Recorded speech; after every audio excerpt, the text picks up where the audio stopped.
really see myself making another one of these videos, as I feel I've said all that I need to say.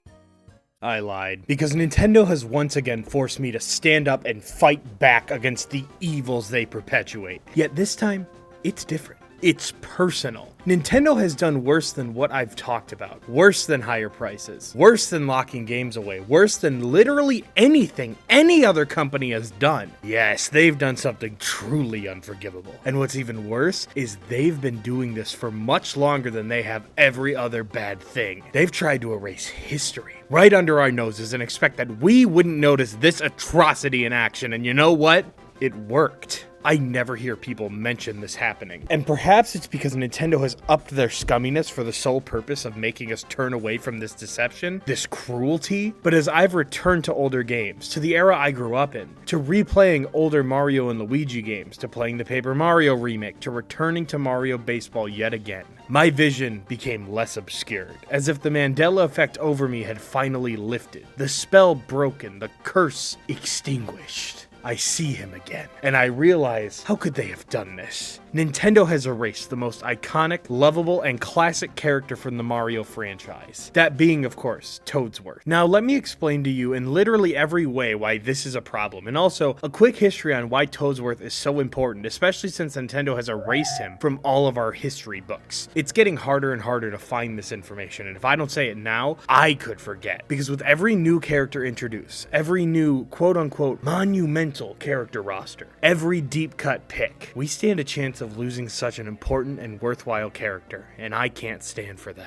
Now you may think, what's so special about Toadsworth? I mean, we all forgot about him for a reason, right?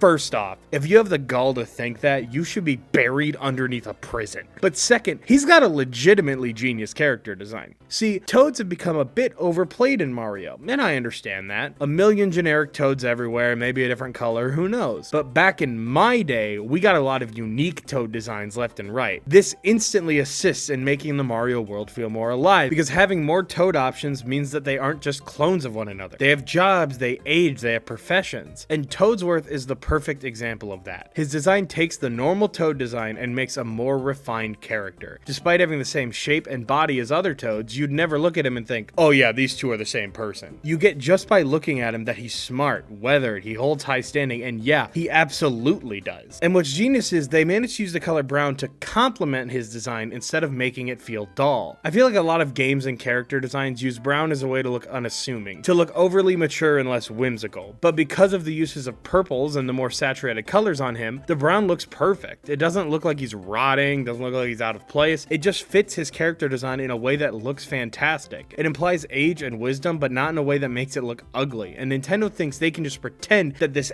ace character design sucks dick. Go to hell, Nintendo! I can't believe you would do this to me! Another thing Toadsworth has that other Toads don't tend to get is full characterization. Toads tend to be a bit generic a lot of the time. Positive attitude, love Peach, whatever. Toadette is that, but a bit more peppy. But Toadsworth? I can tell you a ton about Toadsworth. That's because he was introduced in a much more dialogue-heavy world. The same way a character like Captain Toad, despite looking like a normal Toad, has a recognizable difference in personality to other Toads, Toadsworth does as well. Immediately in his very first appearance, Mario Sunshine, instead of just staying seated like Mario or Peach, what's he doing? Oh, he's walking up. And keep in mind, he uses a cane, meaning he has some form of limp. He's aged after all, yet why was he not seated? It's obvious. He was checking the plane and talking to the crew. Why would he not? He's Peach's advisor after all, and he's the dude in charge of the workers. So of course he'd be the one to check on them. His disability will not stop him. This instantly instills in us Toadsworth's personality. He gives a shit. He cares about his job. Yes, Peach or Mario could have gotten up, but he believes in his own responsibilities. He should be retired, yet he's more than willing to keep working for the sake of others. It's beautiful. It's just...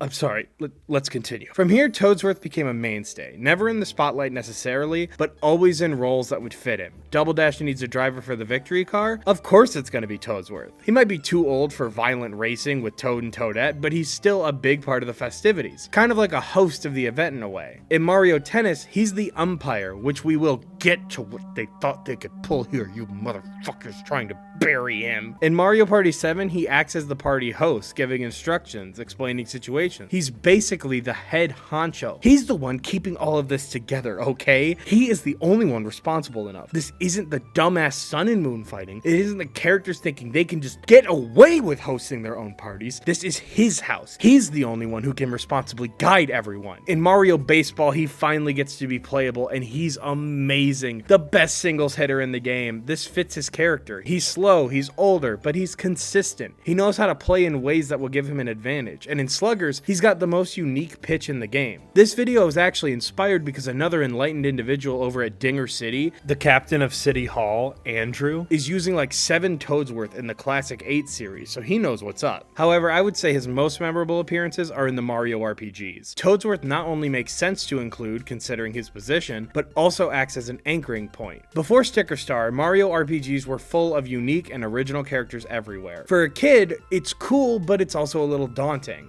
I got Mario because I like Mario characters, so where are they? Oh, there's one. Toadsworth being a bridging point the same way Mario and Peach were instills that, yeah, he is important. He's a mainstay. Why wouldn't he be here? In Partners in Time especially, he's the one who gives you new overworld abilities. He's the one in constant agony because him from 30 years ago is making him do yoga, yet he still does it. Having more dialogue really shows how much Toadsworth has dedicated himself to his kingdom. He can be a bit clumsy at times, overly concerned, but he is smart and incredibly caring and dedicated. And Nintendo thinks that they can just take him away like he's nothing. Like it didn't even matter. What the fuck is even happening? But that's the question.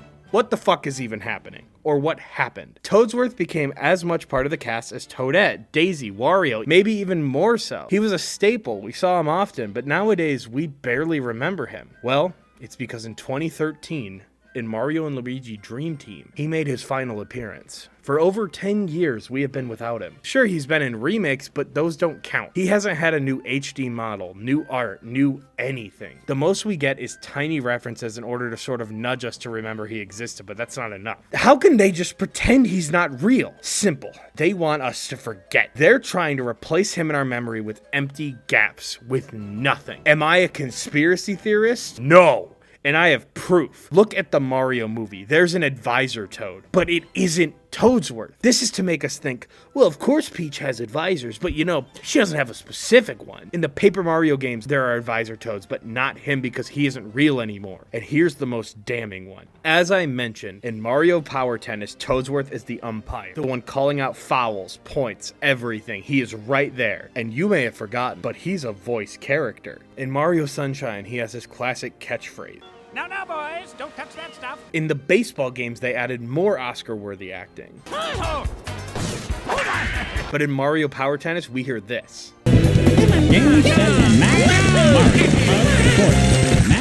That's Toadsworth. It sounds like him, and he's the umpire. He's right there. That's his voice. Yet why does nobody point that out? This voice is nostalgic, iconic, but why on God's abandoned earth does nobody remember the actual character that voice was connected with? I bring you the smoking gun. The perfect evidence. Mario Tennis Aces. Listen to this. They kept the voice, but not the character. They stole his voice and just put it somewhere else without him. It makes us think, oh, that's just a disembodied voice for tennis, nothing special. But no, they took the most important part, the character himself, and erased him, making us only think of the voice. It's just... fuck! This is what they've been doing. Toadsworth gets deleted, but what he did stays, so nobody ever asks where the fuck he went. And that's what Nintendo wants. He wants us to forget that Toadsworth mattered, that he was real. And why? Because Toadsworth is based and red-pilled. These woke liberals running the industry want us to pretend Toadsworth wasn't real. And this isn't even because of that stupid character mandate, because Toadsworth isn't an RPG original character. He's from the main series, meaning Nintendo did it for no other reason other than to be cruel and unusual. It's fucked up, man. One minute you're an incredibly important Mario character, and the next... you're tossed out like you're trash, and the gamers just happily erase you from their memories, just like the company wants them to.